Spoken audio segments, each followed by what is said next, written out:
Hi, this is Matthew Cheung, and I am CEO of ipushpull. This is the What is Your Chat Strategy podcast. Today, we're very happy to be joined with Andreas Hoff, who leads product strategy and execution at Trayport.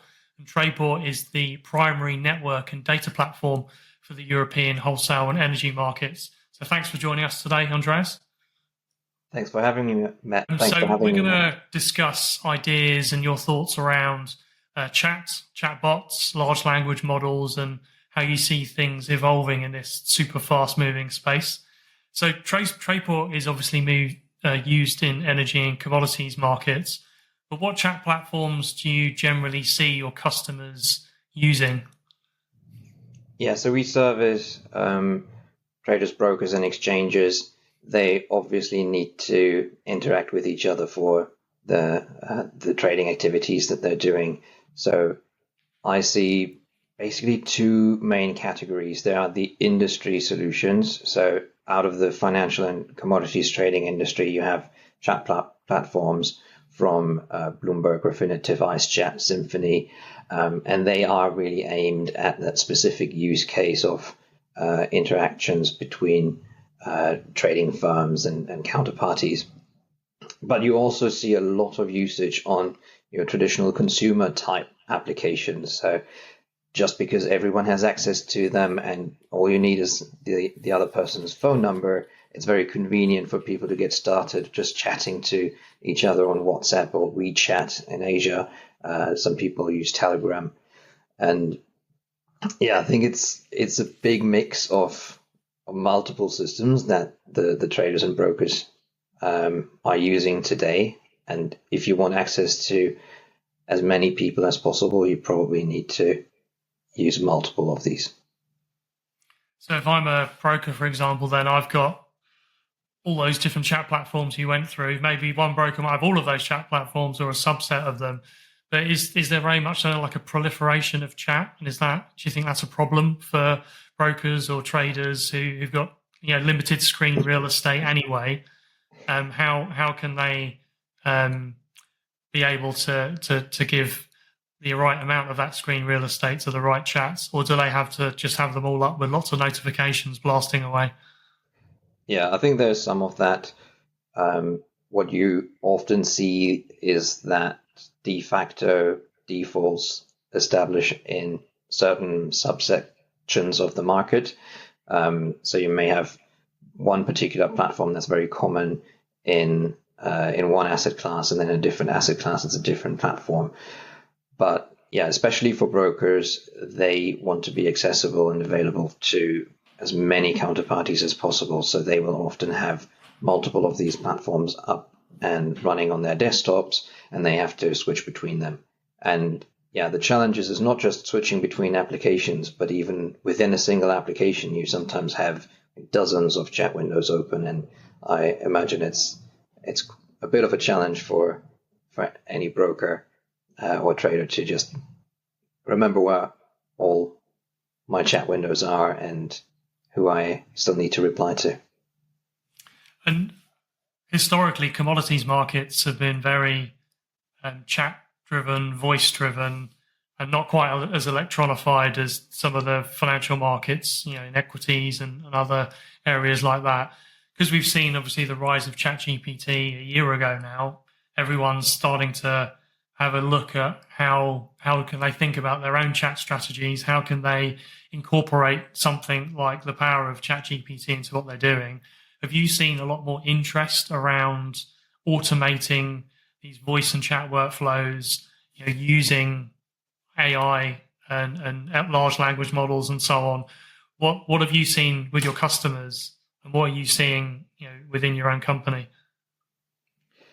Yeah, we see a pretty wide spread of what people are trying and what they'd like to do. I think on the most advanced scale, you have people thinking, oh, we can just have ChatGPT do the whole trading for us, right? It can just be a chatbot and it understands what everyone wants and just replies automatically. I think we are still a fair way off that being a realistic use case. So I think an important step to adopting some of these technologies is just understanding what they're good at and what their limitations are.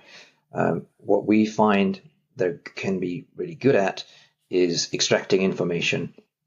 So if you have natural language, like a chat history, LLMs and ChatGPT style systems can be really good at identifying what the conversation was about and extracting information like what price, what quantity, which contract they were talking about. If they're instructed well, I think these types of systems are already pretty good at that. They are not 100% reliable. So I think something that we find and a lot of our customers say is we're looking for solutions that have a human in the loop. So you don't want a system that is working off of probabilities and sometimes goes down the wrong path. You don't want that to be fully autonomous in your trading life cycle at this point. So what you want rather is something that still has a step where a human decides, well, that information that you extracted, do I agree with your assessment of that? So you can speed up that process a lot, but you still have the human to just do the quality check at the end. And equally on the automation side, if the system does a recommendation of, hey, you should respond to this quote request with these quotes, you still want to step in the middle where the human can decide, is that really what the person asked for? And are those prices the ones that I should be showing? And also the human in a lot of cases is a regulated person. So it also makes that process of rolling out these type of technologies slightly easier than if you're handing everything over to a black box, which then is difficult then to prove to a regulator if you have to justify a decision that may have made. Absolutely. So in terms of, I mean, you're the Chief Products Officer at Trayport, so you've seen all of these technologies and I'm sure you've played around with it in your personal time like everyone has, but in terms of what you're doing inside Trayport and utilizing AI, how did you go about thinking about an AI strategy and having the data that you can use and having the integrations to be able to plug things across chat into Trayport and so on? How are you thinking about that at the moment? And are you progressing those ideas to get things in front of customers? Yes, we do. The way we approach it is always with the customer mindset and the customer problem first, right? So we don't look at it as we need to get a new technology out into the world, but we look at it in terms of what are clients' problems that we can solve with these new capabilities. So the way we approach it, we do a lot of prototyping, we do a lot of exploration. So we try out different models. We've probably used the GPT model from OpenAI the most in our explorations. And then we work really closely with a few select customers who are keen to explore that with us. So that way we can make sure that every iteration we do, every idea we bring in has that customer feedback on it. So we don't go down the wrong path, imagining what people's problems are, but we get the direct feedback from customers of what they find valuable and problems that they see. So part of the whole human in the loop thing, that's direct learning from customers, where basically everyone we speak to wants that and needs that. Why did you choose to use OpenAI?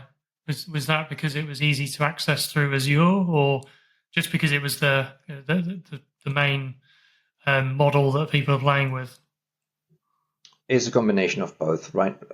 One benefit that you get is that you probably have used ChatGPT. So you have at least a starting point of understanding what the model is capable of and where it falls down. So that is really helpful to get started because you can already kind of tell which use cases you want to try it with. We do use it through Microsoft Azure. We do use it through Microsoft Azure, so that ensures that we can use it in a private instance. So the data that we put in is not being used for any sort of training, is not leaking to any third parties. That's really important to us and our customers. And we're also very, very careful with the data we put in for testing. So rather than putting customer data in, we generate some example data of our own, because we need customers to agree to any of such use cases before we put their real information in. And how do you see the use of, so obviously there's people like yourselves bringing out these new solutions to old problems, where there's a lot of manual processes flying around, and things like a large language model can extract and capture price information or trade information and help that integrate, or help that process of integrating into your existing platform, for example. How do you see the use cases of large language models as we go forward through 2024? Because there's some, we're talking very specifically about chat here, but the other side is obviously data and summarizing data, querying data very quickly. How do you see kind of the industry looking at things as we go forward another year ahead? Yeah, I think these LLMs will increasingly be used to capture and store the structured information from your chat messages. Right? Sometimes it still takes a brilliant trader to remember that that exact chat where someone was requesting a price on a particular contract a week and a half ago, and you need to keep that in your mind at the moment with the current chat systems. Right? What you're going to see is that you can just ask the system, "Hey, this is the contract I'm now looking at a counterparty on. Who was talking about this, or who was talking about related contracts, or who was generally in the market to sell that asset." So extracting that information, making it searchable, doing some analytics on it as well, so that you can get an idea of how overall maybe buyers and sellers come in and drop out over a period of time. So that's really, really a big use case that in the next few years I think will really take off, making that information more accessible, more searchable. The other thing is around automation. So I think we'll see more sort of recommender solutions where, in the same way that your internal chat application may give you a few options to pick from to auto respond, I think we'll see much smarter versions of that can really be tailored to the financial use case, where the system understands the context of what you're talking about in that chat, and it can pop up suggestions that are really, really targeted at that, and that can include information from other parts of the system. So we have the trading platform on Trayport, of course. People already have a bit of functionality there. They can right-click on a grid and copy to Instant Messenger. So that makes it easy for them to just get the price as it is on the system right now and put it into messaging platforms. But there's a lot more information, a lot more automation that we can offer to our customers by just understanding what are those chat conversations about and what are suitable things to ingest in that. And are you agnostic as to what chat your customers are using? We are agnostic to the chat that customers are using.